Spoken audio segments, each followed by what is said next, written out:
सिंदखेड्यात प्रकल्पग्रस्त शेतकऱ्यांचे शोले स्टाईल आंदोलन, पाण्याच्या टाकीवर चढून निषेध.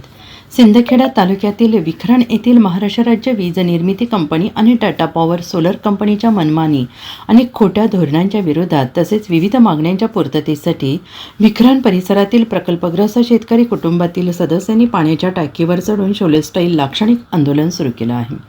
ज्या ठिकाणी टाटा पॉवर सोलर प्रकल्प उभा करण्यात आला आहे त्या ठिकाणी पूर्वी औष्णिक ऊर्जा प्रकल्प उभारण्यासाठी शेतकऱ्यांच्या जमिनी घेण्यात आल्या होत्या. त्या बदल्यात शेतकऱ्यांच्या कुटुंबातील एका सदस्याला नोकरी देण्याचे आश्वासन देण्यात आले.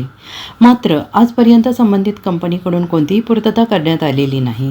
जोपर्यंत आमच्या प्रलंबित मागण्या मान्य होत नाही तोपर्यंत आमचे आंदोलन सुरूच राहील, अशी भूमिका आंदोलनकर्ते शेतकरी संदीप पाटील, रवींद्र पाटील, प्रदीप पाटील, उत्तम ठाकरे यांनी घेतली आहे. सर्वप्रथम महाजनको कंपनीला आम्ही आमची शेती दिलेली नाहीये. नाही महाजनकोला आम्ही शेती दिलेली नाही. आम्ही औष्णिक ऊर्जा प्रकल्पासाठी आमची जमीन दिली होती.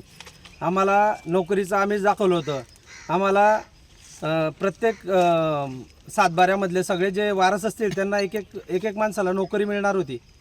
ते पण आम्हाला फसवलं, त्याच्यात पण फसवलं.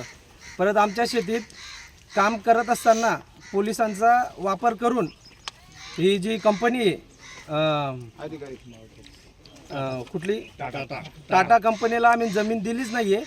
पण टाटावाले आम्हाला पोलिसांचा वापर करून आम्हाला मारझोड करायचा प्रयत्न करतात, दम द्यायचा प्रयत्न करतात, गुन्हा दाखल करतात आणि आमच्याकडून प्रत्येक वेळेस मागतात तुमच्याकडे काम थांबवायचं काय पेपर आहेत का, आणि आम्हाला वाढीव भाव पाहिजे, प्रत्येकाला नोकरी पाहिजे, नोटीस विहिरीचा मोबदला पाहिजे, आम्हाला पाईपलाईनचा मोबदला पाहिजे, झाडांचा मोबदला पाहिजे.